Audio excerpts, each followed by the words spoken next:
Nah, untuk materi hari ini, rule-based system, kehadiran itu dicatat dari baca modul rule-based system bagian 1 di EduNext IF 3170K03. Ya, oke. Nah, khusus untuk materi rule-based system, sebetulnya di awal itu rencananya hari ini itu akan ada dosen tamu gitu ya. Tapi dosen tamunya ternyata tidak bisa hari ini, jadi diundur nanti setelah ujian tengah semester. Nah, padahal nanti setelah ujian tengah semester itu ada materi rule-based system. Tapi setelah ujian tengah semester itu bukan langsung seminggu setelah UTS, langsung kuliah tamu ya, nanti akan diumumkan. Nah, karena setelah UTS itu sebetulnya ada materi rule-based system, jadi ditarik dulu. Oleh karena itu, materi rule-based system ini tidak akan menjadi bagian dari materi yang diujikan pada UTS. Oke, jadi rule-based system tidak masuk UTS, tapi tentunya dia akan masuk ke kuis 2 dan UAS. Oke, oleh karena itu diberikan sekarang, karena nanti jamnya pemberian materi rule-based, jamnya itu nanti akan kepotong oleh kuliah tamu setelah UTS. Oke. Nah, jadi rule-based system ini sebetulnya dia adalah knowledge-based system juga. Jadi kita masih masuk materi tentang knowledge-based agent. Kita kan ada 3 level ya. Ada problem solving agent, ada knowledge-based agent, kemudian learning agent. Nah, kita masih di knowledge-based agent, kita masuk ke sistemnya yang khusus representasi pengetahuannya berupa rule. Oleh karena itu disebut rule-based system. Nah, bentuk rule sendiri ya Anda sudah kenal dari mulai logika komputasional, kita sebetulnya sudah pakai bentuk implikasi ini gitu ya. If prekondisi, then aksi. Nah, namanya itu banyak. Bisa prekondisi yang sebelah kiri, yang kanannya itu aksi, atau yang kiri antecedent, yang kanan konsekuen, atau yang ini left hand side, yang ini right hand side, singkatannya LHS dan RHS gitu ya. Jadi istilahnya bisa bermacam-macam. Tapi maksudnya sih begitu. Kalau premis atau prekondisinya terpenuhi, maka aksi itu akan dilakukan untuk sebuah rule. Oke. Nah, kenapa sih kok banyak dipakai? Karena ini termasuk bentuk yang cukup sederhana. Cukup sederhana untuk dipahami oleh manusia dan untuk mesin pun itu juga relatif sederhana memprosesnya. Oke, dibandingkan dengan yang lain-lain gitu. Mungkin yang lain ada yang representasinya lebih mudah sih untuk mesin, tapi manusia lebih sulit gitu untuk memahami gitu ya. Contohnya hasil pembelajaran sih terutama ya, seperti support vector machine, neural network gitu kan. Ketika direpresentasikan dalam bentuk network seperti itu, kita sebagai manusia membacanya sulit. Tapi untuk mesin itu mudah dia. Selama dia ada komputasi, dia lebih mudah melakukannya. Nah, kalau rule itu ya kira-kira mesin nggak sulit-sulit amat, manusia juga mudah untuk memahami. Oleh karena itu banyak dipakai. Nah, kemudian di sini kita akan memperkenalkan rule-based expert system shell. Yang dimaksud dengan shell di sini sebetulnya cangkang gitu ya. Idenya adalah kalau Anda masih ingat arsitektur umum knowledge based system, maka dia sudah menyediakan mesin inferensi dan bagian-bagian tertentu untuk meletakkan domain knowledge-nya. Oke, dia juga sudah menyediakan tempat nanti kalau misalnya ada case specific facts itu masuknya kemana. Itu yang dimaksud dengan shell, gitu ya. Biasanya kalau tugas akhir terkait expert system atau knowledge based system, itu biasanya pakai yang sudah ada. Tapi dulu ada kakak kelas Anda, memang dia eksepsional, dia bikin shell sendiri. Kalau bikin shell sendiri artinya mesin inferensinya pun dia bikin sendiri. Oke, kenapa? Karena kebetulan shell yang ada biasanya sih untuk klasifikasi, persoalan klasifikasi. Minggu lalu ya kita belajar apa sih klasifikasi, apa konstruksi. Nah, tugas akhir kakak kelas Anda itu dia bikin konstruksi gitu. Oleh karena itu dia coba bikin shell sendiri. Nah, salah satu yang sering dipakai itu adalah CLIPS. Ya. Dan ini kemungkinan besar ya, karena memang belum difinalkan, tugas besar Anda, tugas kecil yang kedua dan tugas besar yang kedua itu nanti kaitannya dengan CLIPS. Jadi mungkin tugas kecilnya Anda eksplorasi CLIPS-nya, tugas besarnya Anda coba merepresentasikan sebuah sistem berbasis pengetahuan dengan representasinya rule. Ini ya. Anda masukkan fakta-faktanya, domain knowledge-nya untuk kemudian nanti dicoba ketika ada fakta tertentu. Oke, nah ini adalah contoh, salah satu contohnya adalah Coronavirus Expert System. Ini dipublikasikan tahun 2020 gitu ya.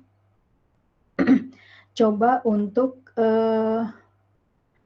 mendeteksi apakah memang mendiagnosis apakah memang pasien tersebut terkena corona.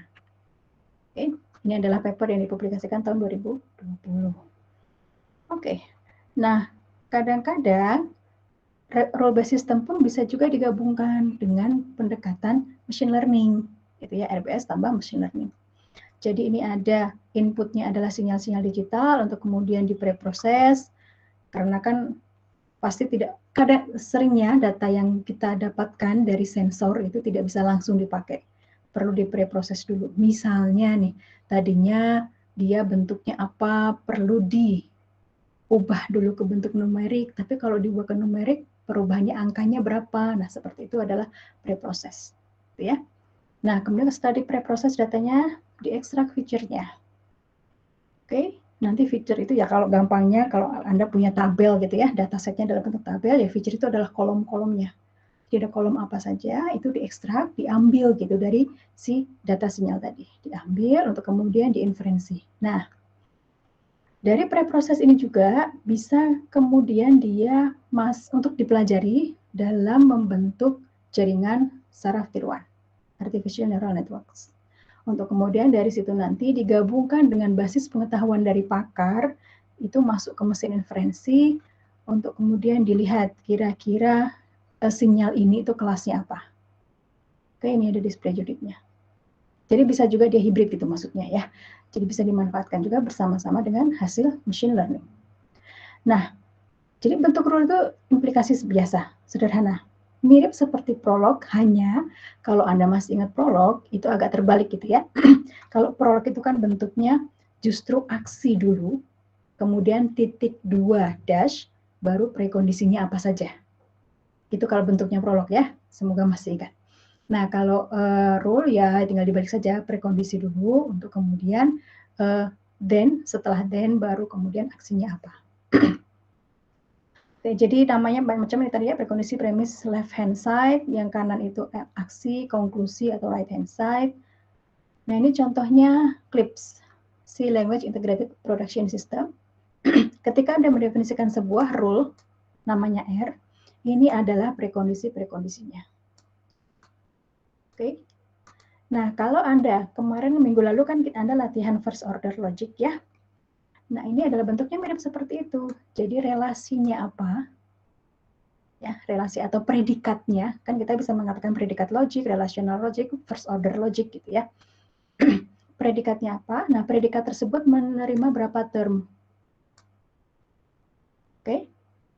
Jadi di sini contohnya ada predikat is a. Ini adalah variabel, diawali dengan tanda tanya.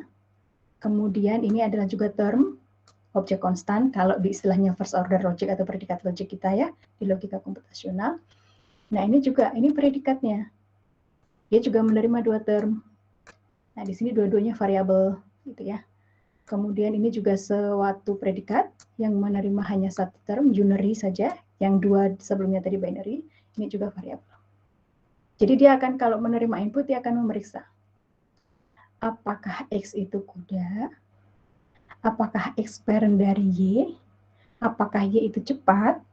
Kalau iya, nah maka then ini adalah kesimpulan yang bisa diambil bahwa si variabel X ini valuable, berharga gitu.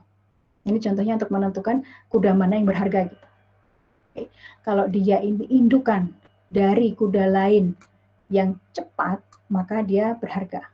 Mungkin nanti dimanfaatkan untuk yang lain juga gitu ya.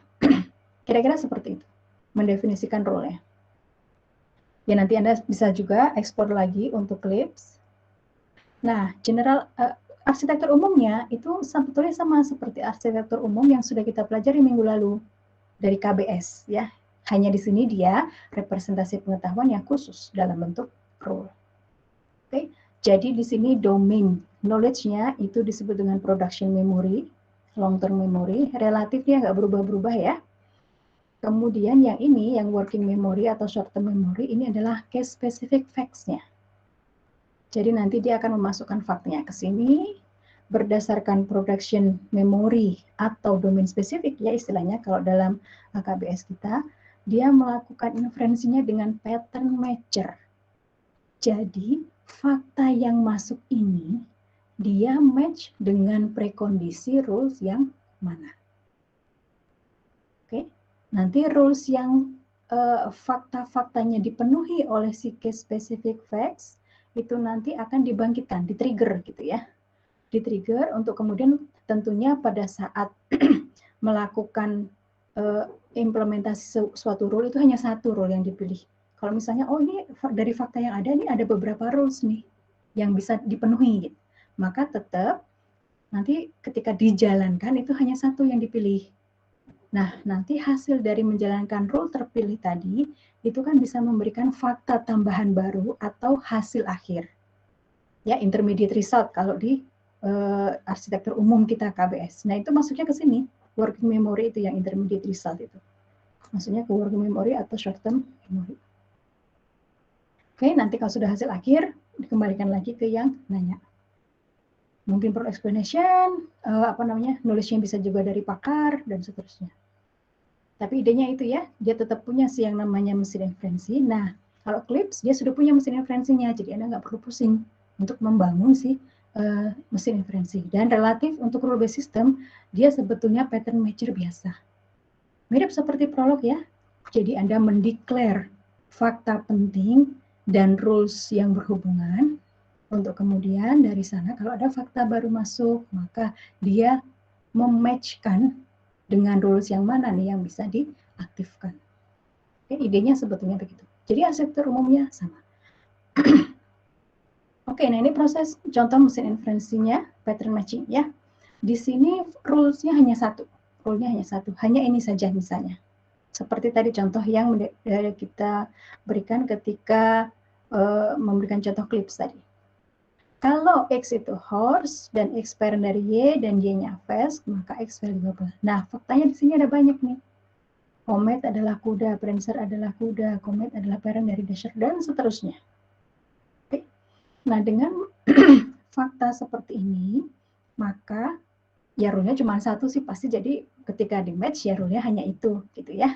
Maka kita melihat Comet masuk. Oke. Comet ini adalah parent dari Dasher. Cek apakah Dasher itu fast gitu ya, karena is fast Y.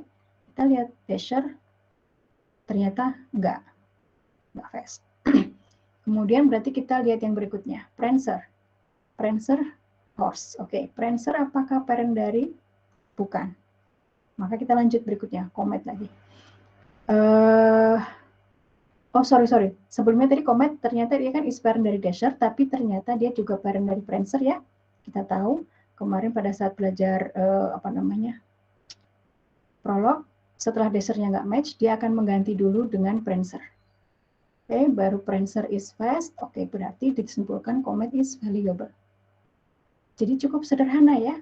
Dari fakta yang ada, dia melihat rules mana yang bisa diaktifkan. Ketika rule itu bisa aktif dengan fakta tersebut, maka then-nya dilakukan. Ya, kalau enggak ya berarti dia harus ke fakta yang berikutnya. Oke. Nanti kalau misalnya rules-nya banyak, maka kita punya aturan-aturan tertentu gitu ya.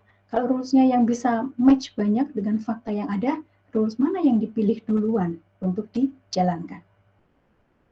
Oke. Dan biasanya faktanya itu biasanya yang pakai aturan resensi.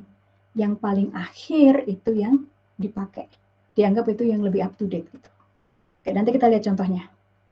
Oke, ini contoh pattern matching-nya sesederhana itu. Kita lihat mana variabel-variabel yang bisa mengaktifkan rules tertentu. kita jalankan. Kalau prekondisinya terpenuhi semua, maka si aksinya akan dilakukan. Jadinya begitu ya, si inferensinya rule-based system. Oke, nah ini contohnya tadi ketika kita merepresentasikan rules ini ke dalam clips. Ya, definisikan rule. Kemudian ketika kita mau memberikan outputnya, yakni print out X is valuable. Oke, ini lebih ke sintaksnya, nanti bisa Anda pelajari di clips. Nah, ini contoh mendefinisikan fakta. Kumpulan fakta kita banyak. Nah, contohnya defects horse. Comet, Rancer, Thunder, Dasher itu adalah horse semua. Kemudian definisi parent-nya, Comet parent dari Dasher, Comet parent dari Prancer, Dasher parent dari Thunder, Fast, yang Fast itu Prancer dan Thunder. Oke, def rule, defects, mendefinisikan rule dan fakta. Oke, tadi kembali lagi, kalau mau output ya kita definisikan rule untuk menampilkan hasilnya di layar. Nah, oke, ini ketika menjalankan ya. Kalau mau lihat faktanya apa saja, kita bisa pakai perintah ini, fax. Kemudian kalau kita sudah menyimpan fakta dan rulesnya dalam suatu file .clp, maka kita bisa ngeload file tersebut. Oke, bisa reset untuk nanti ngambil file yang lain. Ketika nge-run, ya sudah, dijalankan saja sih ininya apa namanya, file yang sudah Anda load tadi. Maka dia akan memberikan kesimpulan Dasher valuable, Comet is valuable. Nah, ini kebetulan faktanya semuanya sudah diberikan ya, jadi tidak input dari usernya. Oke, tapi ini watch ini lebih ke debug gitu ya, melakukan debugging gitu. Oke, jadi untuk tahu rule mana saja yang di-fire gitu. Ini silakan Anda baca, karena ini relatif lebih ke sintaks dari clips, Anda bisa pelajari. Nah, ketika melakukan inferensinya, itu ada dua. Bisa dengan forward chaining, bisa dengan backward chaining. Nah, hari ini kita belajar dulu yang forward chaining. Nanti setelah UTS, baru kita masuk ke yang backward chaining. Jadi dari namanya saja, kita bisa mengira-ngira ini maju, yang ini seolah-olah mundur, gitu ya. Kalau forward chaining, dari fakta yang diberikan, itu kita menjalankan kira-kira fakta ini rule mana yang match. Rule itu match, aktifkan, nanti dapat fakta baru lagi, rule mana nih yang aktif, bisa diaktifkan dengan rules yang rules mana yang bisa diaktifkan dengan fakta yang baru tadi, maka itu yang diaktifkan. Jadi yang memilih rules mana yang aktif itu data, baik fakta dari user atau fakta hasil mesin inferensi. Jadi dia mematchkan left hand side-nya. Kalau prekondisinya ada yang sesuai dengan data, maka dia diaktifkan. Kalau forward chaining. Kalau backward chaining, justru dia dari right hand side jalan-jalannya. Ada goal A, B, C misalnya ya. Saya lihat goal A dulu.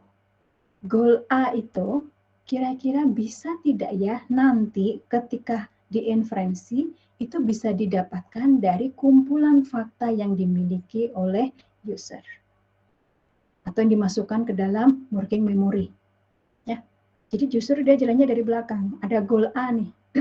Goal A, kemudian saya nyari nih rules mana saja yang aksinya atau right hand side-nya itu adalah si A tadi. Oke. Nanti dari A tadi baru kemudian dia melihat kalau saya mau mengaktifkan rule itu, saya perlu prekondisi apa saja. Oke. Oh, prekondisinya ternyata X dan Y misalnya. Kemudian Anda lihat di faktanya ada nggak prekondisi X dan Y. Oh, nggak ada misalnya. Dalam case specific facts-nya itu tidak ada nih, fakta X dan Y. Kalau begitu saya coba cari. Di rules yang lain, adakah rules yang aksinya atau right hand side-nya itu X, kemudian ada tidak rules yang right hand side-nya aksi Y. Oke, karena prekondisi suatu rules kan dia bisa saja diaktifkan Karena tadi dari case specific facts usernya dia mengaktifkan rule tertentu nih. Nah, dari rule tertentu baru dapat X, baru dapat Y. Kan bisa seperti itu ya. Nah, itu kira-kira backward chaining. Jadi dia jalan-jalannya itu dari goal, dari sisi kanan, right hand side-nya. Kalau forward chaining dia dari matching left hand side-nya, data driven. Oke, nah kita masuk ke forward chaining ya. Jadi dari case specific facts dan kumpulan rules yang ada, ini production memory gitu ya, production rules-nya. Kemudian ini adalah case specific facts yang dimasukkan oleh user. Yang ini yang kemarin perbedaannya itu apa? Ya ini beda apa? Dinamik gitu ya. Dia tergantung siapa usernya, faktanya bisa berbeda. Kalau yang rules relatif statik. Dia dibuat relatif tidak berubah karena proses penambahan atau perubahan rules itu tidak mudah langsung ditambah atau langsung diganti. Ya, kita harus cek konsistensi dengan rules yang sudah ada. Oke, nah dari situ mesin inferensinya, problem solvernya itu melakukan pattern matching saja. Oke, nah dengan pattern matching itu mungkin ada lebih dari satu rule yang bisa aktif atau valid. Setelah di-matchkan, ternyata berdasarkan fakta tersebut bisa lebih dari satu rules nih. Nah, kumpulan rules itu masuk ke dalam yang namanya conflict set. Jadi himpunan atau set yang isinya kumpulan rules yang konflik. Maksudnya konflik itu ya dia bisa diaktifkan semua gitu, berdasarkan fakta yang ada dalam working memory. Nah, oleh karena itu, karena ada konflik, jadi harus pilih yang mana? Kita harus memanfaatkan yang namanya conflict resolution. Nah, si conflict resolution ini nanti yang akan kita pelajari, dia bisa beberapa macam conflict resolution-nya. Ya. Nah, dengan conflict resolution ini kita akan memilih satu rules yang akan dijalankan. Dari rules yang terpilih tadi, maka kita jalankan si rules-nya untuk kemudian dia mengubah fakta. Mengubah itu maksudnya dia bisa menambahkan fakta baru dalam working memory. Oke, dalam working memory, jadi seolah-olah kan faktanya nambah kan ya. Faktanya nambah, nanti kita lihat lagi dengan penambahan fakta, apakah ada rules lain yang juga bisa diaktifkan. Cek lagi dengan pattern matching, ternyata ada nih tambahan beberapa rules lagi, maka semua rules, ingat ya, semua rules termasuk yang awal tadi, itu akan masuk lagi ke conflict set. Semua rules. Hanya nanti berdasarkan conflict resolution, ada rules tertentu yang mungkin tadi dia sudah dipakai rule-nya, jadi sekarang nggak dipakai lagi. Misalnya seperti itu. Mungkin ada pendekatan resolution yang seperti itu. Oke, nanti tergantung conflict resolution-nya. Oke, nah berdasarkan conflict resolution, strategi gitu ya, strategi yang dipilih, Anda akan mendapatkan sebuah rule lagi, rule-nya nanti diimplementasikan atau dijalankan, bisa dapat fakta baru lagi, begitu seterusnya, sampai kapan? Sampai kondisi berhentinya itu dipenuhi. Misal, mungkin ada yang kemudian jumlah iterasi saja deh. Kalau misalnya iterasinya sudah 100, nggak selesai-selesai, kita berhentikan saja. Jadi fakta yang ada di working memory itulah fakta terakhir gitu ya, itu yang diberikan kepada user misalnya. Atau pesan tidak menerima solusi, tidak bisa memberikan solusi. Oke? Atau yang seringnya ketika iterasinya itu berhenti pada saat tidak ada lagi rules yang bisa diaktifkan. Dalam conflict set itu sudah tidak ada lagi rules yang bisa diaktifkan. Berdasarkan apa? Berdasarkan conflict resolution yang dipilih. Sudah nggak ada lagi rule yang bisa diaktifkan. Ya sudah, berarti selesai. Yang terakhir diberikan, aksi terakhir yang diberikan kepada working memory, diberikan kepada user. Nah, nanti kita akan lihat contoh, ada kemungkinan aksi yang diberikan itu lebih dari satu. Ya, tidak hanya satu. Kenapa? Karena memang ternyata fakta yang diberikan oleh user atau fakta hasil pattern matching-nya, hasil turunannya ya dari intermediate result itu juga bisa memberikan aksi yang berbeda lagi. Jadi mungkin aksinya bisa lebih dari satu.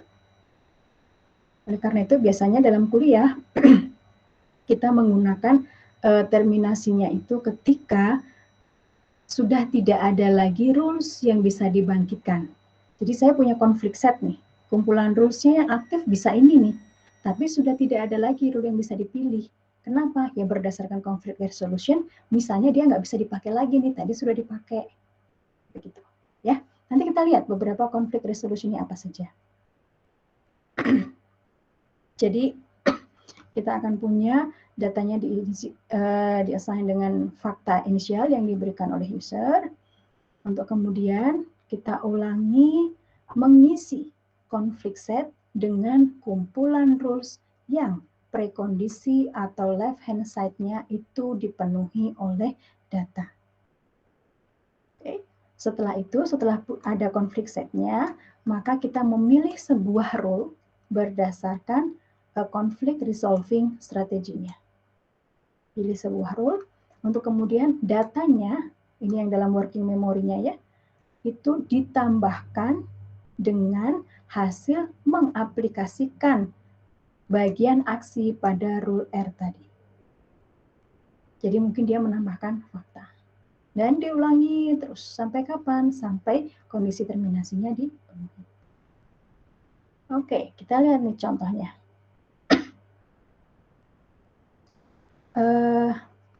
Jadi kita punya 6 rules. Oke, seperti ini. If lecturing X and marking practical X, then add overwork X. Kemudian fakta yang diberikan itu adalah seperti ini. Oke, cuma 3 ini ya. Faktanya adalah bulannya Februari, Happy Allison, dan Researching Allison. Oke. Nah, dari sini, oke, kita lihat ini seperti itu ya. Ini adalah predikatnya, ini predikat, ini adalah termnya. Kemudian dari fakta 3 ini, maka rules mana yang bisa diaktifkan yang sesuai dengan ini?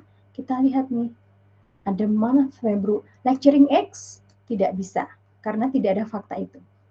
Oke, ya udah, yang satu saja nggak bisa, ini pakai N. Kalau N kan harus dua-duanya dipenuhi ya, berarti R1 nggak bisa. R2 dia punya month Februari saja prekondisinya, dan dia di sini ada faktanya. Berarti dia match gitu ya, berdasarkan pattern matching, pattern matchernya dia match. Kemudian untuk yang R3 juga demikian. Dia perlunya prekondisi month Februari, di sini ada month Februari, berarti aktif. Nah, 2 ini semua rules yang aktif masukkan ke dalam conflict set CS-nya. Overword untuk R4 ini tidak ada, sleep badly juga nggak ada, bad mood tidak ada, lecturing X tidak ada, berarti R4, R5, R6 juga tidak bisa diaktifkan karena tidak ada yang match dengan fakta yang ada. Oke, nah dari conflict set ini maka ada 2 rules yang bisa aktif, R2 dan R3. Nah, mana yang harus kita pilih dulu untuk dijalankan? Karena ketika menjalankan rules, Anda nggak bisa kemudian menjalankan lebih dari 1 rules sekaligus. Anda tetap harus pilih 1. Oke, nah disinilah masuknya conflict resolving strateginya, CRS-nya. CRS-nya sekarang mau bagaimana supaya kita bisa menentukan R2 atau R3 yang dipilih. Nah ini, conflict resolution strateginya itu bisa dibagi dalam 2 jenis utama. Global control dan local control. Oke, kalau global control itu artinya, kalau global control artinya adalah dia berlaku untuk semua jenis domain pengetahuan. Misalnya nih, saya punya rule based system tentang otomotif gitu ya, mau mendeteksi berdasarkan sensor yang diberikan pada mobil gitu ya, sensor-sensor yang dipasang pada mobil, dia akan dapat data untuk kemudian cara memilih rules mana yang harus diaktifkan itu akan relatif sama atau bisa digunakan juga kalau domainnya saya ganti. Sekarang saya mau domainnya tentang coronavirus. Maka si conflict resolution strategi ini juga bisa digunakan untuk domain yang berbeda. Itu yang dimaksud sebagai global control. Jadi domain knowledge-nya itu Anda ganti-ganti dengan yang lain, yang namanya selection by order, refractoriness, dan specificity itu bisa dipakai. Bisa dipakai artinya Anda boleh milih mau pakai yang mana gitu. Mau pakai tiga-tiganya boleh, hanya salah satu di antara tiga ini, salah dua di antara tiga boleh. Gitu ya. Itu yang dimaksud dengan global control. Kalau yang local control, nah ini dia spesifik. Spesifik untuk domain tertentu. Gitu ya. Karena dia melakukan pemilihan rules-nya itu berdasarkan prioritas. Nah, prioritas ini ditentukan sesuai dengan domain knowledge yang digunakan untuk knowledge-based system tersebut atau rule-based system tersebut. Contohnya kalau Anda masih ingat kuliah prolog itu ada contoh ketika kita punya rules bahwa semua burung itu bisa terbang, gitu ya. Tapi kemudian kita beri prioritas bahwa kalau penguin dia nggak bisa terbang. Kalau ada rules yang terkait penguin, dia harus dijalankan terlebih dulu, gitu misalnya. Prioritasnya gitu ya. Jadi dia itu punya prioritas yang tinggi sehingga dia harus dijalankan dulu. Setelah itu kalau sudah mendapatkan ini jangan dijalankan rules yang lain. Gitu. Oke, kalau dalam prolog kita menerapkan cut, kalau Anda masih ingat ya tanda pentung itu supaya nggak jalan-jalan lagi ke rules yang match yang lain gitu. Begitu sudah ketemu yang khusus penguin. Nah itu contohnya selection by priority. Ada rules tertentu yang kemudian dia harus mendapatkan prioritas lebih dibandingkan rules yang lain. Tapi kita bisa menentukan prioritasnya ya tergantung kan, tergantung si domain persoalannya. Oleh karena itu disebutnya lokal. Karena dia mungkin saja rules yang nomor 7 gitu. Di domain ini kan beda dengan rules nomor 7 di domain yang lain. Jadi prioritasnya ya bergantung pada domainnya. Tidak bisa diterapkan untuk domain yang lain-lain. Sehingga lokal. Yang lainnya adalah by meta rules. Jadi mungkin saya punya rules dari pakar, tapi kemudian pakar mengatakan bahwa ketika nanti ada match yang beberapa, tapi kemudian ada rules yang mengandung prekondisi tertentu, itu nggak usah dipakai deh. Mendingan pakai rules lain saja. Misalnya seperti itu. Jadi dia punya rules tentang rules. Itu yang disebut sebagai meta rules. Nah, oleh karena itu juga ini tidak bisa digunakan untuk sembarang domain knowledge. Dia hanya khusus untuk domain knowledge itu. Nanti kalau domain knowledge yang lain, mungkin meta rules-nya beda lagi. Karena dia rules tentang rules. Oke, nanti kita akan masuk ke sana ya. Contohnya satu-satu. Jadi ada yang global control, ada yang local control. Oke, kita masuk dulu ke yang global control ya. Selection by order. Oh, refractoriness dulu. Oke. Refractoriness itu artinya digunakan sekali. Jangan memilih rule, ketika saya punya kumpulan rules dalam conflict set, jangan memilih rule yang baru saja diaplikasikan dengan prekondisi atau fakta yang sama atau nilai yang sama pada variabelnya. Ingat ya, jadi ini satu kesatuan. Jangan memilih rule yang baru saja diaplikasikan dengan nilai yang sama pada variabelnya.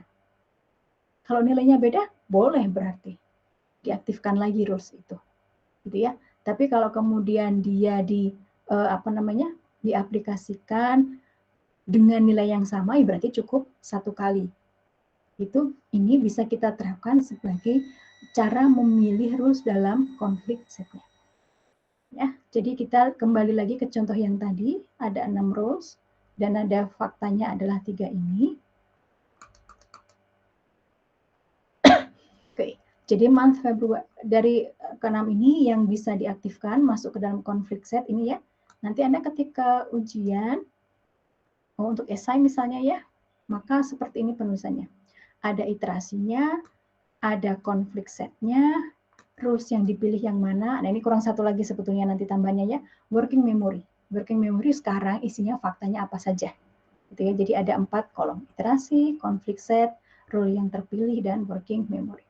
Dari fakta yang ada, maka rules yang bisa aktif adalah R2 dan R3, masuk ke konflik set. Oke, misalnya sekarang Anda pilih R2, gitu ya. Ada tambahan gitu, selain refractoriness, urutan rules duluan. R2 dipilih. Nah, begitu R2 dipilih, maka Anda punya tambahan fakta baru lagi, yaitu lecturing Allison dalam working memory. Oleh karena itu, biasanya kita punya di kolom keempat yang namanya working memory. ada tambahan nih, lecturing Allison. Nah, dari sana apakah kemudian kita bisa melihat lagi konflik set untuk iterasi berikutnya? Karena ketika di iterasi kedua, maka yang bisa aktif rules-nya tidak lagi hanya R2 dan R3. R6 ternyata juga bisa aktif sekarang karena ada tambahan lecturing Allison tadi nih. Setelah kita melakukan aplikasi atau implementasi dari R2. Oke, R2, R3, R6. Nah, R2 tadi diaktifkan karena ada fakta month Februari. Dengan refractoriness, R2 ini sekarang tidak bisa lagi diaktifkan di iterasi yang kedua. Karena dia tadi sudah aktif dengan fakta month Februari, dia masuk ke dalam konflik set ini pun karena dia match di bagian fakta month Februari. Jadi R2 tidak bisa lagi dipilih kalau kita pakai refractoriness. Oleh karena itu, kita pilih yang R berikutnya. Ini kalau sebetulnya kalau ada tambahan rule ordering ya, kalau nggak ada tulisan apapun sih, memang by default rule ordering, sama seperti prolog. Kalau prolog itu kan jalannya dari rules yang pertama dulu, baru kedua, ketiga, dan seterusnya. Gitu ya. Kemudian R3. Nah, begitu R3 diimplementasikan, maka kita punya tambahan lagi, marking practicals Allison. Oke, nanti begitu R3 aktif, ada tambahan working memory ini, marking practicals Allison, maka konflik set di iterasi yang ketiga bisa bertambah lagi ya. Jadi yang R1-nya juga bisa masuk. Oke, begitu seterusnya. Idenya refractoriness adalah tidak boleh dipakai lagi rules yang baru saja diaplikasikan dengan nilai atau fakta yang sama pada variabelnya. Oke. Nah, ini sekarang. Ini kan tadi kan refractoriness ya, sekarang selection by order. Nah, by ordernya ada dua, urutan rules atau fakta recency, tingkat kebaruan fakta. Makin recent, makin belakang dia masuk ke working memory, berarti justru dia dipilih duluan. Kalau yang fact, recency, fakta ya. Oke, contohnya seperti ini. Saya punya 3 rules. Kebetulan rules ini tidak mengandung variabel gitu ya, dia sudah punya objek konstan masing-masing. Oke, kemudian fakta yang dimasukkan urutannya, ini urutan rule-nya ada 1 R2 R3 ya. Urutan faktanya adalah priority first masuk dulu, berikutnya adalah priority second, berikutnya adalah priority third. Nah, bagaimana kalau kita punya fakta 3 ini, maka konflik set kita pasti membuat R1, R2, R3 masuk ya dalam konflik set kita. Karena apa? Pattern matching-nya maksud saya, pattern matching-nya membuat R1, R2, R3 masuk ke dalam konflik set. Oke. Nah, begitu R1, R2, R3 masuk ke dalam konflik set, saya tetap harus pilih satu kan? Nah, ini dengan refractoriness ya. Ingat refractoriness, kita tidak bisa membangkitkan rules yang sama dengan nilai yang sama. Oke, nah kalau kita memilihnya berdasarkan rule order, first in, first out, berarti R1 aktif dulu. Maka dia akan print second. Oke, berikutnya, karena refractoriness, berarti R1 nggak bisa dipilih lagi. Berikutnya adalah R2. Walaupun di iterasi yang berikutnya, di iterasi kedua, R1 ini kan tetap masuk. Jadi semua fakta itu tetap dilihat gitu. Ketika iterasi berikutnya, semua fakta itu tetap dilihat dan kita memasukkan ke dalam konflik set itu semua rules yang match dengan fakta prekondisinya. Jadi tetap masuk juga. Di iterasi yang kedua, R1 tetap masuk, tapi karena ada refractoriness, maka dia nggak bisa dipilih. Karena by rule order, maka dia akan memilih R2. Ketika R2, aksinya adalah print first. Maka dia mengambil print first. Berikutnya di iterasi yang ketiga, R1, R2, R3 masuk lagi berdasarkan fakta yang ada. Tapi R1 nggak bisa dipilih, R2 juga nggak bisa dipilih karena refractoriness, maka kita memilih R3. Oke, maka print sorry. Nah, di iterasi yang keempat, sebetulnya di iterasi yang keempat, R1, R2, R3 masuk lagi ke dalam konflik set. Oke? Tapi ketika kita mau memilih sebuah rule dalam konflik set tadi, tidak ada lagi rules yang bisa diaktifkan karena ada refractoriness ini. Oke, karena ada refractoriness, kita tidak bisa mengaktifkan rules manapun, berarti tidak ada rules terpilih, berhenti. Selesai gitu proses inferensinya. Nah, sekarang itu kalau by rules order. Kalau bagi selection by fact recency, ini ya istilahnya nanti yang sering dipakai recency gitu ya. Kalau conflict resolution strateginya adalah recency, berarti kita pakai last in first out untuk fakta. Oke, jadi faktanya adalah yang paling akhir masuk itu apa? Priority third. Berarti ketika R1, R2, R3 masuk konflik set, yang dipilih itu adalah yang prekondisinya priority third. Berarti R3. Maka print third, keluar duluan. Di iterasi kedua, tetap konflik set kita isinya R1, R2, R3. Tapi karena pakai refractoriness, R3 sudah nggak bisa lagi dipilih. Maka tinggal R1, R2. Mana yang dipilih? Kita lihat nih, priority third ini sudah nggak bisa dipakai karena dia mengaktifkan R3. Maka yang paling reason berikutnya itu adalah priority second.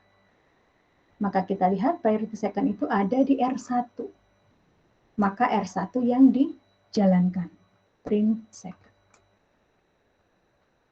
Oke, di iterasi yang ketiga, lagi-lagi tetap R1, R2, R3 masuk dalam konflik set kita, tapi R1 dan R3 tidak bisa lagi digunakan, dan kita lihat di sini yang fakta yang bisa dipakai adalah priority first. Sesuai dengan R2, R2 dijalankan, maka dia akan print first. Nanti iterasi keempat, R1, R2, R3 masuk lagi konflik set, tapi sudah tidak ada lagi rules yang bisa dipilih, karena kita punya refractoriness. Oke, berarti selesai. Di iterasi keempat selesai. Inferensi tidak dilakukan lagi. Oke, kira-kira begitu ya. Nah, yang berikutnya, tadi ini sudah dua, sudah yang refractoriness dan selection by order. Berikutnya adalah specificity untuk yang global control. Nah, specificity ini artinya kalau misalnya di dalam fakta-fakta yang ada dalam working memory, ternyata konflik set saya berisi rules di mana rules tersebut punya prekondisi yang mirip. Misalnya seperti ini ya. If A, B, C, then aksi R1. If A, C, then aksi R2, mana yang dipilih duluan?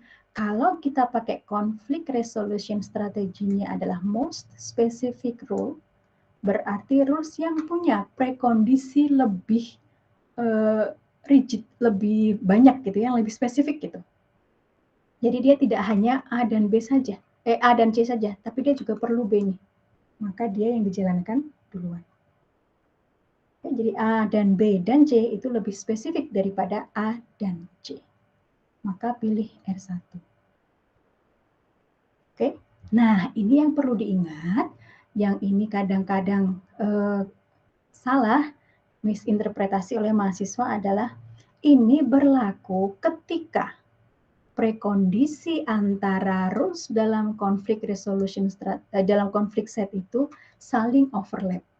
Contohnya, di sini kan R1 ada A, B, C. R2 ada A, C. Berarti ada yang beririsan kan ya, yaitu A dan C. Di situ baru kita bisa menerapkan specificity. Specificity ini ya, most specific rules. Tapi kalau misalnya rules saya di sini adalah A, B, C, kemudian R2 itu adalah D, E, maka dengan specificity kita tidak bisa dan betul ya. Dan konflik setnya R1, R2, maka dengan specificity kita tidak bisa menentukan antara R1 dengan R2 mana yang lebih spesifik. Karena apa? Prekondisi dari kedua rules tersebut itu tidak saling overlap. Jadi ya yang pertama adalah A, B, C, rules yang kedua prekondisinya D dan E misalnya. Ya. itu memang benar-benar tidak ada yang beririsan. Sehingga kalau konflik resolution strateginya specificity, kita tidak bisa menentukan mana yang harus dipilih duluan antara R2 dengan R1. Kalau pakai specificity, maka nanti kita pakai, oh iya, ada konflik resolution strategi berikutnya apa nih? Kalau specificity nggak bisa dipakai, biasanya kita kan memanfaatkannya lebih dari satu konflik resolution strategi, dan ada urutan prioritasnya. Misalnya pertama refractoriness dulu ya, berikutnya baru specificity, berikutnya baru resensi. Jadi nanti kita memilih rulesnya berdasarkan itu. Kita lihat dulu refractoriness-nya. Oke, kalau refractoriness udah nih, masih dengan menerapkan refractoriness ternyata saya masih punya 3 rules dalam konflik set saya. Maka Anda baru melihat yang prioritas berikutnya. Misalnya prioritas berikutnya specificity. Waduh, dengan specificity ternyata di antara 3 rules tersebut prekondisinya nggak ada yang beririsan. Jadi saya nggak bisa nih memilih mana yang harus dipilih di antara 3 rules dalam konflik set dengan CRS-nya specificity. Maka kita ke prioritas yang berikutnya. Recency kalau begitu. Kita lihat nih fakta yang terakhir masuk dalam working memory yang mana. Kemudian fakta itu yang terakhir masuk itu menjadi prekondisi rules yang mana di antara ketiga rules yang ada pada konflik set. Maka rules itulah yang dipilih untuk di-trigger. Biasanya sampai akhir sih kita bisa menentukan satu rules yang bisa dipilih. Oke, kalau misalnya tidak ada penjelasan apapun gitu ya. Kemudian setelah saya menerapkan beberapa konflik resolution strategi yang sudah disebutkan dengan urutan prioritasnya juga sudah sesuai dengan yang disebutkan, kok saya masih punya 2 rules nih ya dalam konflik set saya, jadi saya harus milih yang mana? Biasanya sih by default kita punya rule order. Rule order, maka Anda pilih yang rule mana saja yang lebih awal gitu, R1 atau R2, R3 atau R4 gitu ya, itu rules yang lebih awal yang dipilih. Mirip seperti rule. Oke, jadi yang mau saya tekankan di sini adalah untuk specificity, kita bisa menerapkannya pada konflik set ketika rules yang ada dalam konflik set itu punya irisan dalam prekondisinya. Baru kita bisa memilih mana yang lebih spesifik. Kalau dalam prekondisinya itu tidak ada yang beririsan, misalnya R1 if A, B, C, R2 if D dan E, maka R1, R2 kita tidak bisa memilih mana yang lebih spesifik. Gitu ya. Oke, nah itu yang global control tadi. Jadi bisa ordering, refractoriness, dan specificity. Ordering bisa rule, bisa fakta. Oke, nah berikutnya adalah yang local control. Jadi ini contohnya ya, dengan memberikan prioritas yang lebih tinggi untuk rules tertentu. Misalnya saya punya R1 if burung X, dan terbang, R2 if burung penguin, nah terbangnya tidak. Ini adalah untuk menentukan prioritasnya. Oke, kalau fakta burung penguin, maka dia akan melihat, kalau burung penguin kan artinya R1 masuk konflik set, R2 juga masuk konflik set kan, dua-duanya dipenuhi gitu. Yang ini variabel, yang ini sih memang konstanta. Nah, kemudian kita pilih mana yang punya prioritas yang lebih tinggi. Tapi tentunya ini ada tambahan ya, supaya apa? Walaupun dengan refractoriness, kan R1 belum di-trigger, gitu ya. Jadi Anda kemudian bisa, karena kalau misalnya nggak ada pencegatan bahwa R2, kalau penguin maka R1-nya jangan dilakukan, gitu. Dua-duanya bisa keluar, terbang tidak dan terbangnya, ya. Oke. Nah, ini contohnya kalau meta rules gitu ya. Ini domain daerah biologi mungkin ya. Jadi kalau culture-nya itu diperoleh dari sumber yang steril, maka akan ada beberapa rules yang premis atau prekondisinya itu menyatakan previous organism, maka rule tersebut nggak usah dipilih karena nggak akan bermanfaat. Oke, jadi Anda lihat di sini pruning rules-nya itu rules yang mengatur rules gitu ya, meta rules-nya, sehingga dia sangat spesifik terhadap domain persoalan. Domain knowledge-nya sangat spesifik. Berbeda kalau dengan yang refactoriness, specificity, ordering itu kan, ya mau domainnya apapun bisa tetap dipakai. Kalau yang priority rules dengan meta rules ini sangat spesifik pada domain tertentu. Nah, karena itu disebut sebagai local rules.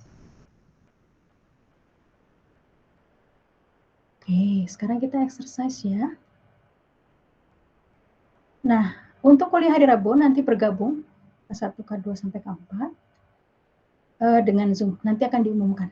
Ya, kita mau pembahasan kuis nanti. Oke, bisa saya kecilkan. Biar kelihatan.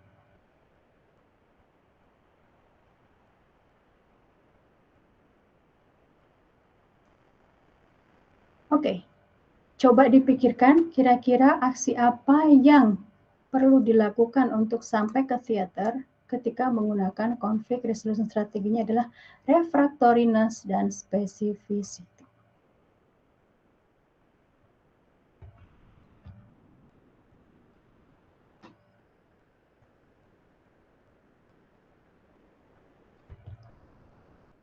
Oke ya, kan tidak ada jawabannya di slide-nya. Pikirkan dulu.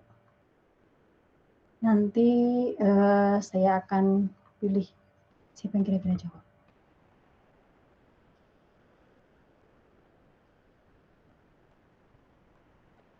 Saya beri waktu 5 menit ya.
Ada yang sudah punya jawabannya?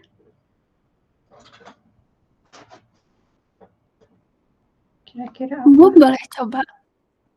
Ya, silakan. Jadi kalau saya tadi ada 2 iterasi gitu. Untuk yang iterasi pertama itu CS-nya bisa antara R1 sama R3. Tapi Oke, karena sebentar, ada sebentar, yang sebentar, sebentar, sebentar. Sambil saya ya, tuliskan ya. Sambil saya tulis saja. Oke, saya pakai tab yang ini. Sudah kelihatan ya? Oke, nah, sebentar. Sebelum Safira tadi ya? iya. Sebelum Safira lanjut, coba kalau misalnya dengan rule order, kira-kira aksinya apa ya? Kalau misalnya rule order saja. Oh, kalau rule order sepertinya aksinya take a cab. Kemudian maksudnya kalau rule order dengan kita tulis saja deh. Iterasi 1 gitu ya. Konflik setnya apa saja? Aduh, terlalu kecil ya. Kelihatan nggak? Sebentar, saya coba.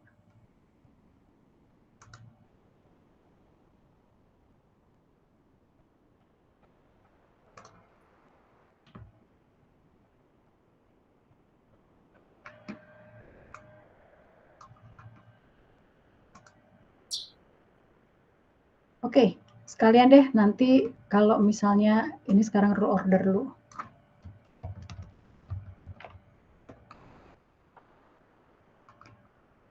Nanti mirip sih sebetulnya. Apa konflik setnya? Kalau rule order berarti R1. R1. Kemudian Sama ada lupa ya R3. ininya ya. Nah, saya tulis deh working memory-nya. Aduh, ini besar ya, ini kecil.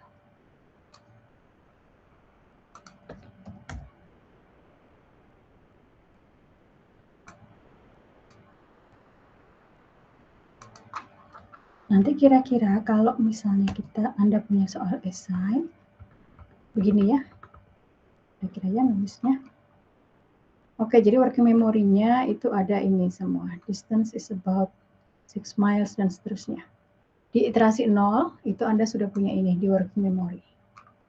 Nah, berdasarkan working memory ini yang bisa masuk ke conflict set itu adalah R1. Kemudian bisa juga R3. R3. Harusnya sudah. Sudah ya. Oke, aduh, ini kok tampilannya jelek. Sebentar. Tampil. Ini jangan jadi iterasi 1 kalau itu. Working memory saya adalah ini.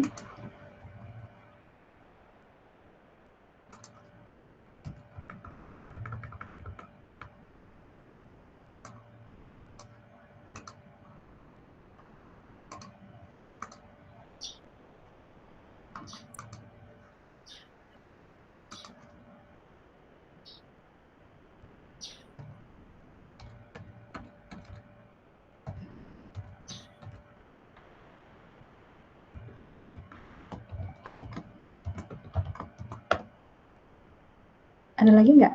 Sudah ini saja ya? Ya, menurut saya gitu aja.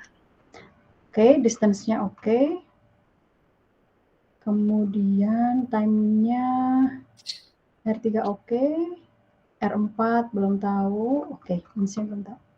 Nah, dari sini kalau pakai rule order berarti yang dipilih adalah Yang means is drive. oke, R1 ya. Sehingga di sini kita akan punya tambahan fakta yaitu means is drive.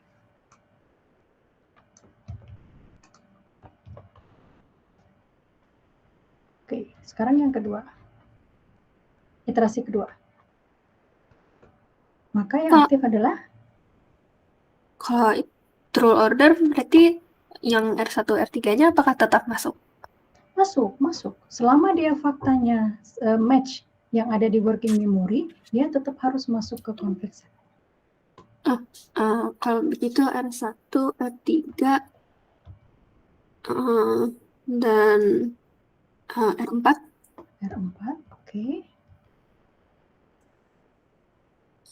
Sepertinya sudah. Udah ya, karena yang R5 nggak bisa, location is not downtown. Oke, dari sini yang dipilih yang mana?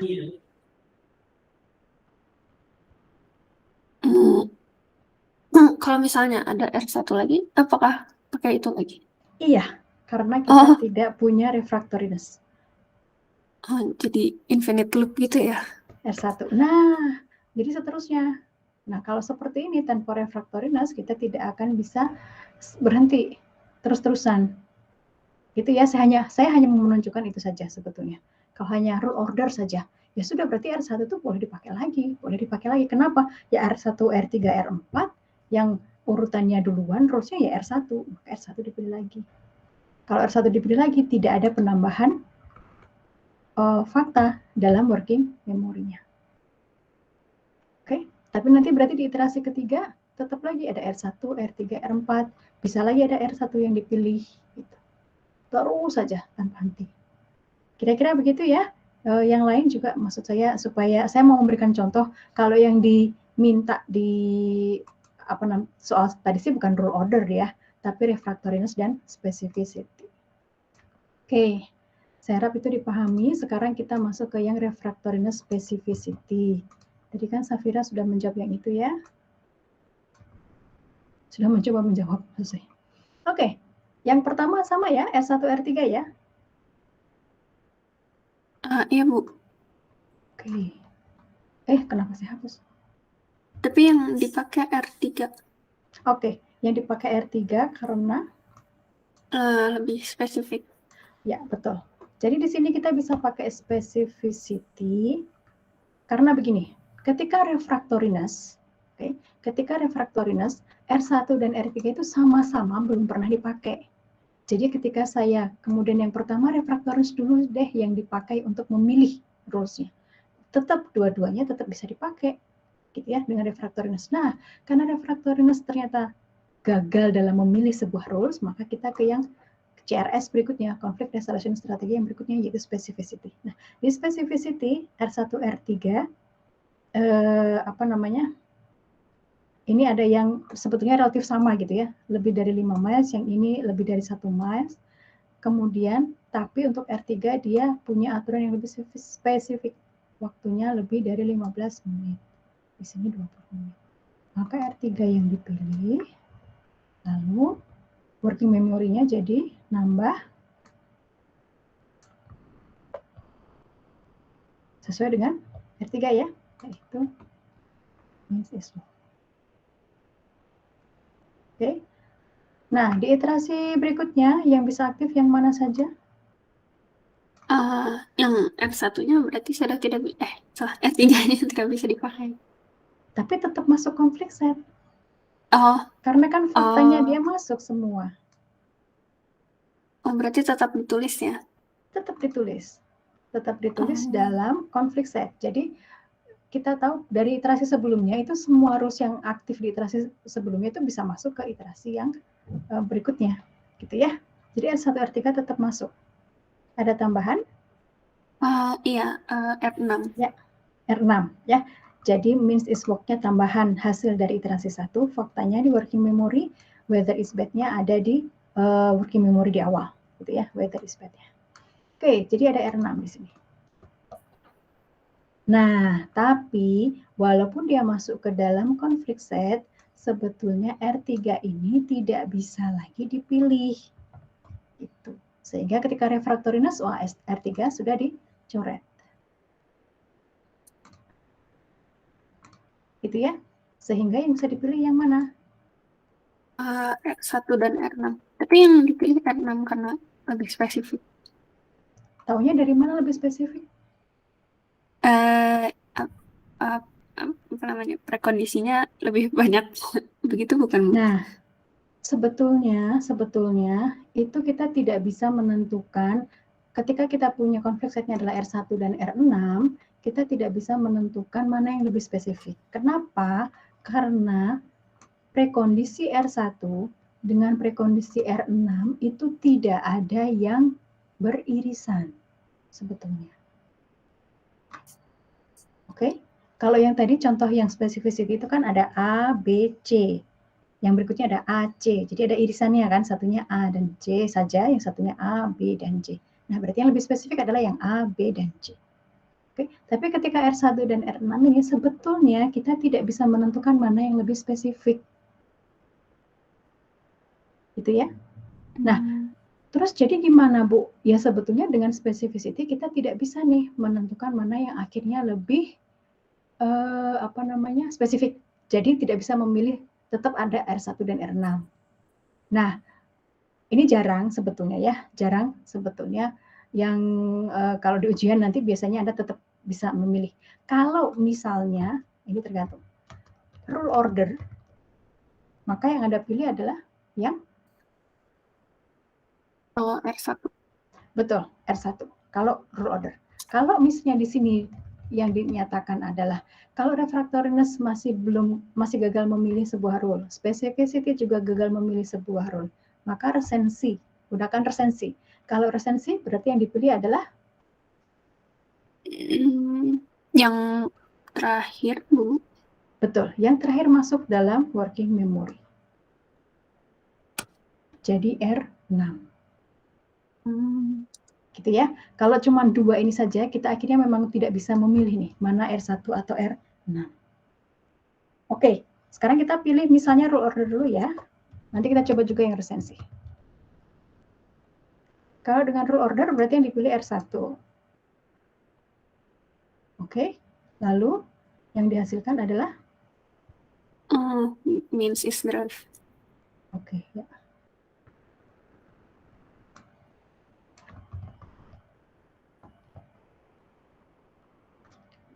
Nah, berdasarkan itu, maka di iterasi yang ketiga, rule apa saja yang bisa aktif? R1, R3, R4, dan R6. Betul. Oke, nah dari sini, maka yang dipilih adalah R1 dan R3, karena refractoriness, dia sudah pasti nggak boleh dipilih lagi. Oke, specificity mana yang lebih spesifik antara R4 dengan R6? Dua-duanya sama. Betul, dua-duanya nggak bisa. Maksudnya tidak bisa menentukan mana yang rule yang harus dipilih ya dengan specificity antara R4 dengan R6. Nah, kalau pakai rule order, berarti kita pilih yang R4. Betul. Dengan R4, maka kita mendapatkan action is take a cab. Betul. Jadi kita sudah dapat actionnya. Selesai? Sudah. Belum. Kita lihat lagi dari fakta yang ada, apakah masih ada rules yang bisa masuk ke dalam konflik set? Faktanya ini semua ya. Masih sama. Bisa R2, R3, R6. Ya kan? Berdasarkan fakta yang ada, rules ini bisa aktif. Tapi, kok R3? Salah saya. 3, 4. Gitu ya.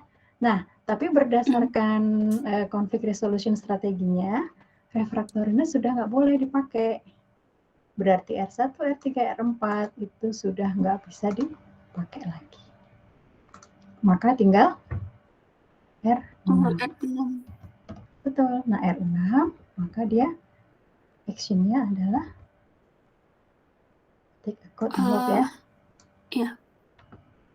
Berarti actionnya boleh lebih dari satu, Bu? Iya.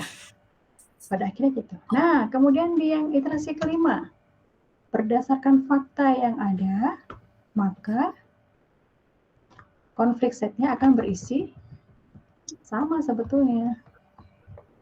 Oke. Tapi dengan refractoriness, si R6 ini juga nggak boleh dipakai lagi. Gitu ya. Sehingga rule yang aktif apa? Nggak ada. Karena nggak ada ya sudah, selesai saja. Oh, Nah, berarti ini baru gitu. selesai kalau Baru CS-nya selesainya udah. begini. Hmm, Beda ceritanya kalau nanti backward ya. Backward chaining nanti biasanya ada penjelasan apakah kita cukup menginferensi. Kalau misalnya goal, kalau ini kan seolah-olah goalsnya ada banyak kan. Actionnya bisa take a cab, drive your car, take a quote and walk gitu. Jadi kita seolah-olah punya 4 goals nih di sini. Kalau backward chaining nanti bisa dinyatakan apakah selama dia bisa menginferensi satu goal berhenti, berarti kita misalnya goal pertama itu adalah action is take a cab.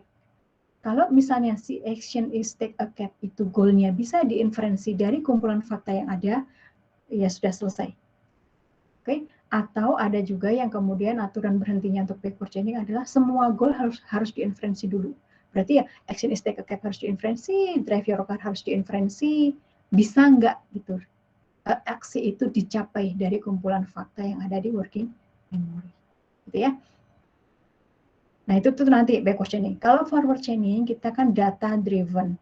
Jadi lihat dari fakta yang ada di working memory, rules apa saja yang bisa masuk ke dalam conflict set, untuk kemudian dalam conflict set kita terapkan conflict resolution-nya, sehingga kita bisa memilih sebuah rules. Nah, kalau dinyatakan conflict resolution-nya adalah refractoriness dan specificity, itu sebetulnya artinya adalah refractoriness itu punya prioritas yang lebih tinggi dibanding specificity. Nanti ditambah misalnya rule order, berarti specificity lebih tinggi daripada rule order. Jadi urutannya itu dulu gitu, refractoriness dulu. Nanti setelah menerapkan refractoriness, masih ada lebih dari satu rules nih dalam conflict set saya, terapkan specificity. Ternyata specificity juga tidak bisa memilih satu rules nih. Tetap masih ada beberapa rules dalam conflict set saya yang bisa dipilih. Baru yang berikutnya. Gitu ya. Oke. Nah, sekarang kalau misalnya diganti nih dengan resensi. Berarti tadi iterasi pertama sama ya. R1 dengan R3. Maka R3 yang dipilih. Sebentar.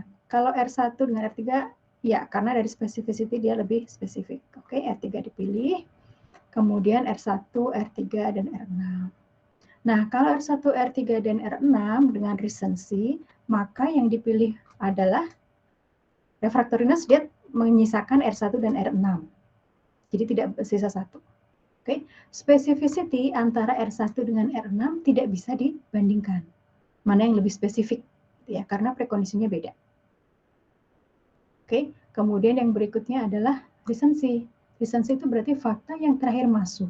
Itu yang punya prioritas lebih tinggi. Fakta yang terakhir masuk itu adalah means is true. Berarti R1 dengan R6 yang dipilih adalah R6. Oke, kalau R6 berarti dia ini ya, aksinya.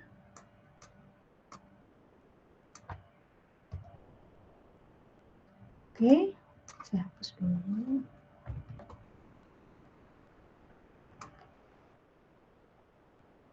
Nah, begitu R6 dipilih,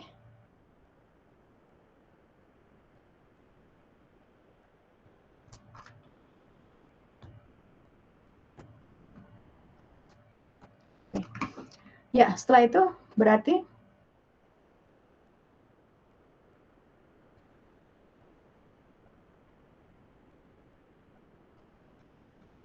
gimana? yang Sebentar. Di iterasi yang ketiga betul nggak ini rules-nya yang ini? iya, yang pertama milihnya R6. Berarti selanjutnya R4. Sebentar. R4 masuknya dari mana ya? Oke, saya hapus nggak ada saya berarti. dulu. Nggak ada ya? Jadi setelah dia action is take a quote and walk, di R6. Kenapa R6 aktif? Karena di sini R3 dia menghasilkan means is walk dan weather-nya is bad.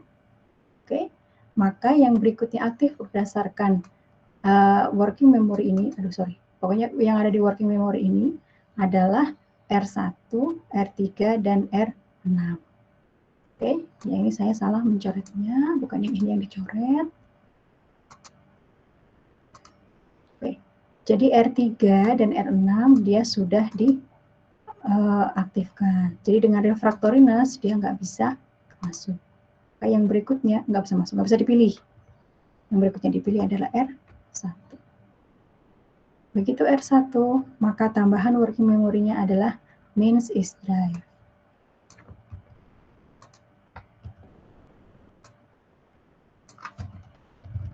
Oke. Nah, begitu nambah means is drive, berarti di iterasi berikutnya yang aktif itu adalah yang ini.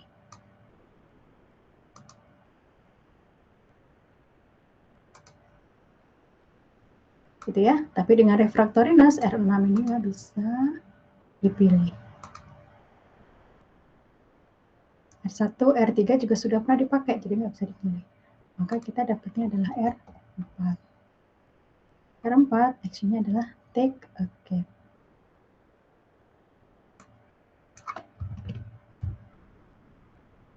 Oke, di iterasi kelima sama, yang bisa aktif adalah R1, R3, R4, R6, tapi dengan refractoriness semuanya ini sudah pernah diaktifkan, jadi nggak ada lagi rules yang bisa diaktifkan.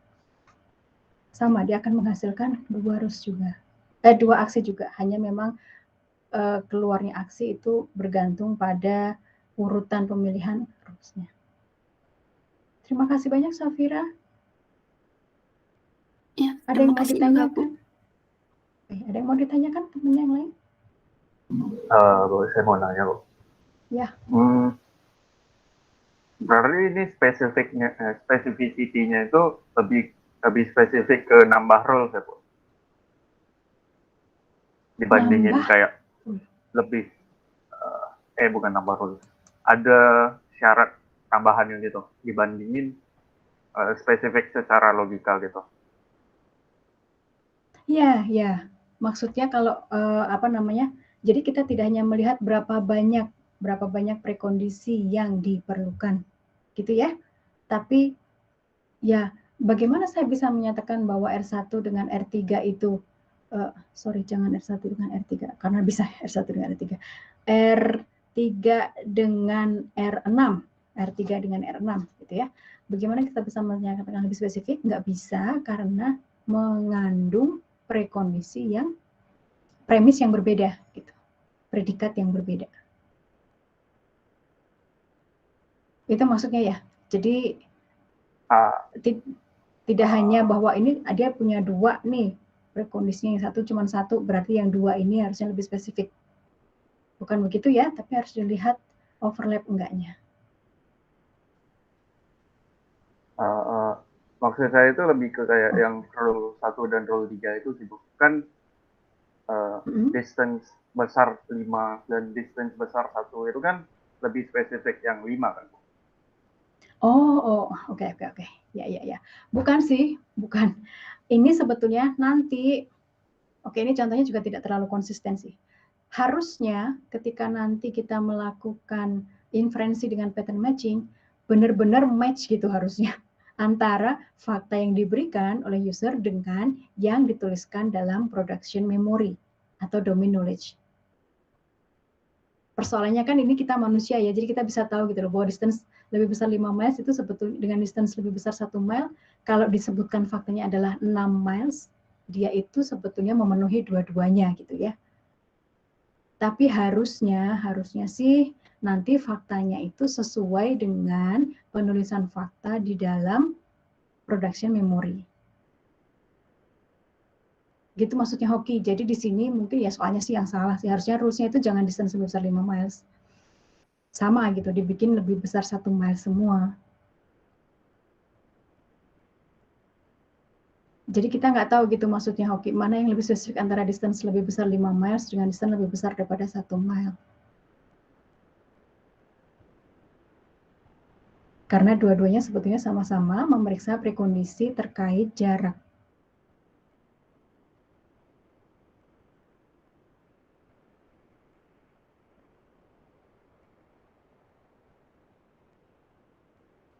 Oke. Gitu ya. Oke, ada lagi yang mau bertanya?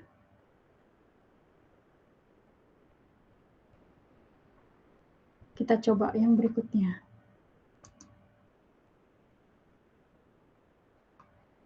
Sistem berbasis rule merupakan sistem SBP dengan representasi pengetahuan berupa rule dan penalaran pengetahuan menggunakan forward dan backward ini sebetulnya, ya.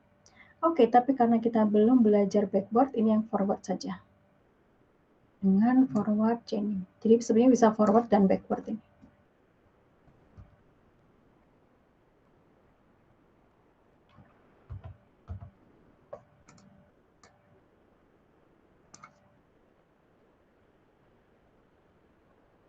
Diberikan rule set untuk menentukan penyakit sebagai berikut. Tentukan semua penyakit yang sesuai fakta yang diberikan pengguna dengan melakukan inferensi dengan forward chaining dengan refractoriness, specificity, efficiency. Nah, kalau seperti ini, berarti ya urutannya adalah kita periksa refractoriness dulu, baru setelah itu specificity, baru setelah itu efficiency. Itu ya, kita coba. Saya tuliskan. Oke. Siapa yang mau coba?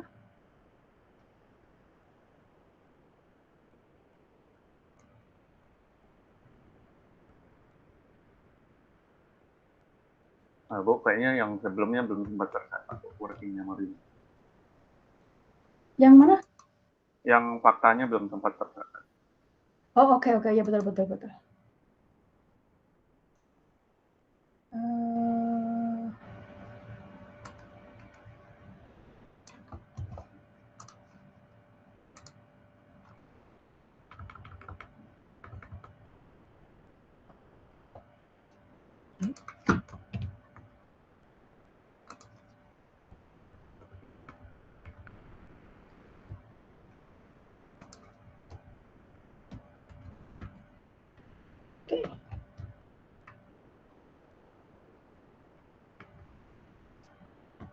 Kira-kira dari fakta yang ada di working memory, konflik set apa saja yang, rule mana saja yang bisa masuk dalam konflik set?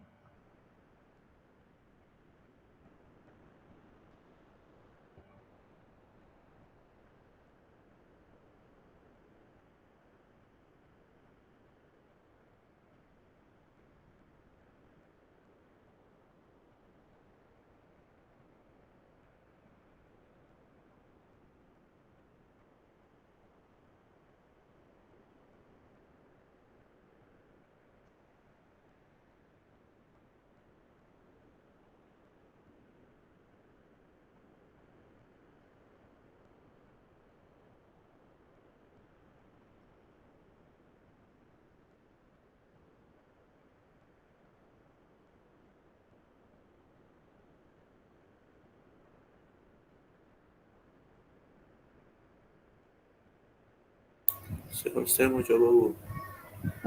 Siapa yang mau coba? Raffi. Oke. Baik, sebentar. Saya ingin tahu kalau Reinhard Hans Prayoga ada nggak?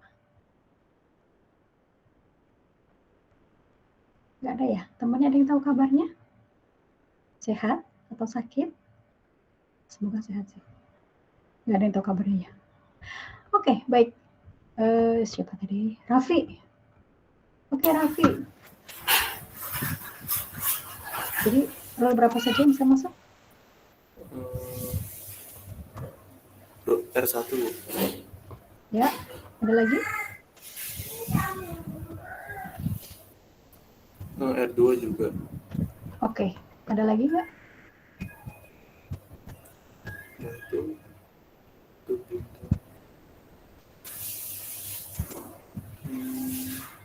Udah, itu aja.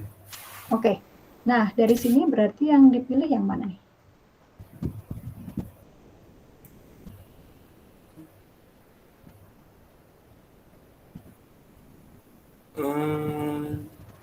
Berarti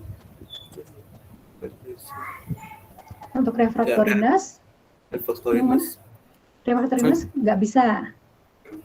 Karena R1 R2 belum pernah ada yang dipakai, jadi tetap menghasilkan dua rules. Berarti ke berikutnya, specificity. Spesifik dia nggak ada yang beririsan. Betul, berarti kita nggak bisa milih juga nih dengan specificity. R1, R2 tetap masuk dalam konflik set. Nah, berikutnya adalah Terus fact recency berarti R2.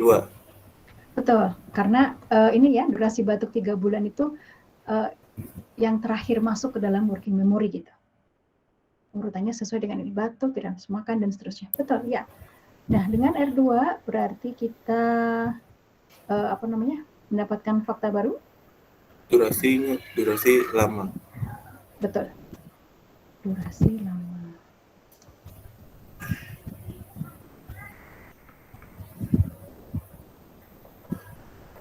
Oke. Berikutnya. R1, R2 masuk lagi. Betul.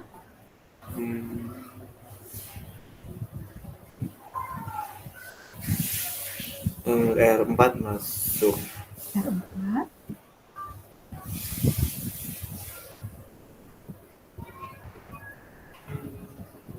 R6 masuk. Betul. Oke, ini lagi-lagi begitu ya. Harusnya faktanya ini ya sudah batuk, true ini batuk gitu maksudnya ya. Batuk sama dengan true itu sama dengan batuk saja di sini. R6 masuk. Oke, ada lagi? Sudah. Nah, berdasarkan refractoriness, maka R2 nggak bisa dipilih lagi. Oke, jadi saya ingatkan nanti kalau misalnya ada esai seperti ini, tetap Anda tulis, tapi tetap Anda tulis si R2-nya hanya dicoret gitu. Ini udah nggak bisa dipilih lagi gitu. Ya. Jadi yang masuk konflik set sebetulnya adalah rules ini semua berdasarkan fakta yang ada pada working memory. Oke.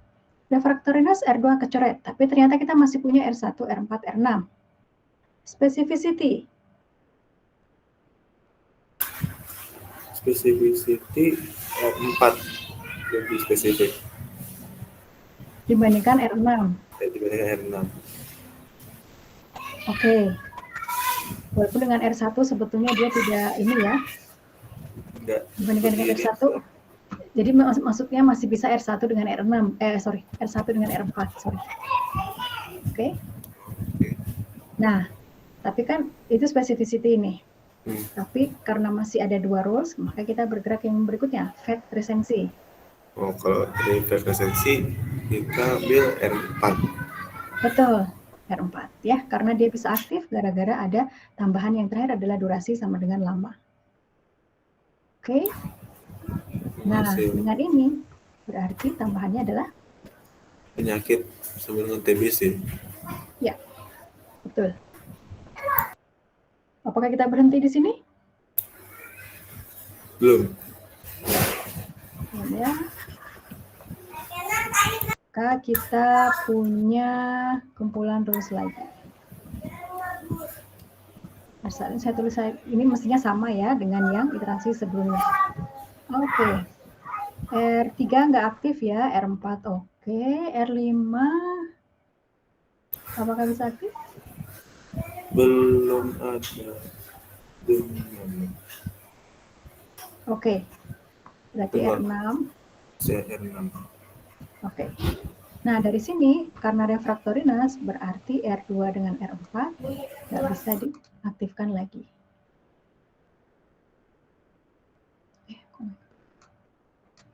Berarti mana yang dipilih? Kalau untuk specificity belum bisa, masih masukkan 2 rule. Berarti kita lanjut ke fact recency. Recency, betul. Ambil R6. Ya, betul. Karena ada itu ya, R6-nya ada yang durasi lama. Walaupun, Bu, tapi ini batuk duluan nih, Bu, dibandingkan dengan apa nih? Suhu badan gitu. Tapi persoalannya adalah kita punya prekondisi dalam R6 yang durasi lama ini. Dan durasi lama itu dia lebih recent dibandingkan yang batuk. Gitu ya. Jadi kita lihat yang recent, paling recent saja. Walaupun, Bu, tapi ini kan durasi lama dia sama batuk. Batuk lebih dulu daripada yang suhu badan. R1 kan suhu badannya. Tapi kita lihat selama dia punya fakta yang lebih recent, itu yang dipilih. Gitu ya. Oke, karena R6 aktif berarti penyakit alergi. Oke. Ya, betul, penyakit alergi. Kemudian belum selesai ya? Belum. Ya. Maka kita, nah ini relatif karena ini sebetulnya dia tuh menambahkan aksi gitu ya. Jadi ada fakta yang berupa aksi menentukan penyakit. Jadi sebetulnya relatif rules yang aktif itu sama seperti yang sebelumnya. Gitu ya. Ya, tapi nanti tetap saja sih Anda tetap lihat bahwa berdasarkan semua fakta yang ada dalam working memory, rules mana saja yang bisa aktif. Oke? Nah, tapi di sini R2, R4, R6-nya sudah pernah dipakai. Dari refractoriness, maka dia nggak bisa dipakai. Berarti pilihannya tinggal satu ya? Enggak, R1. Nah, kalau kita menjalankan R1, maka yang terjadi adalah Demam sebenarnya true. betul. Berarti saya punya tambahan working memory demam true.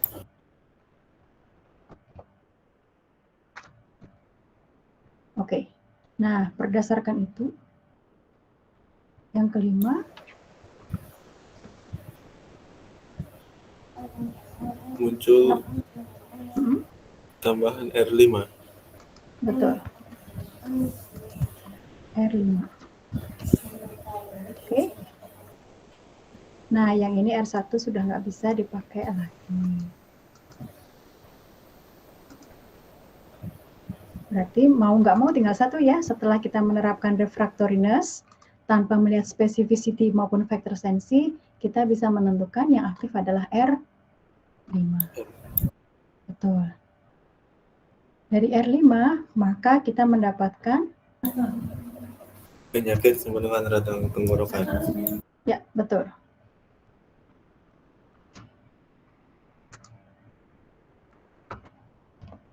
Penyakit radang tenggorokan. Oke, kemudian yang keenam. Yang keenam sama seperti sebelumnya.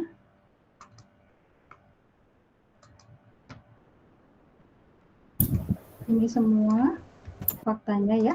Kita tidak bisa menambahkan rules apapun. Tidak ada rules yang bisa ditambahkan ke dalam konflik set selain dari yang iterasi sebelumnya. Tapi artinya juga sudah dipakai. Sehingga dengan refractoriness tidak ada rules yang bisa diaktifkan. Selesai. Nah, ini berarti kita stop.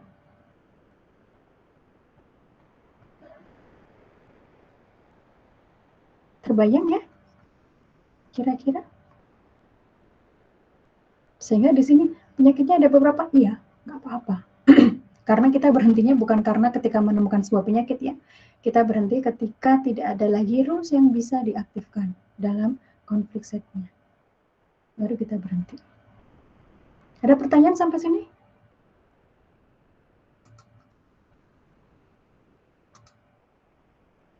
Jadi kalau seperti ini, lagi-lagi ini seolah-olah kita lihat refractoriness-nya dulu. Dari refractoriness masih ada beberapa rules yang aktif. Lihat spesifisitinya. Kalau dari spesifisitinya masih banyak, ada lebih dari satu rules yang aktif, baru dilihat fact recensinya. Oke, nah baik. Kalau tidak ada pertanyaan, kuliahnya saya akhiri. Saya ingatkan lagi, materi ini tidak masuk ujian tengah semester. Tapi nanti pasti masuk di kuis 2 dan ujian akhir semester. Untuk hari Rabu, jadwal kita adalah kuliah bersama K1 sampai K4, pembahasan kuis di Zoom. Jadi kita tidak akan pakai Google Meet. Invitation-nya nanti akan diumumkan. Oke?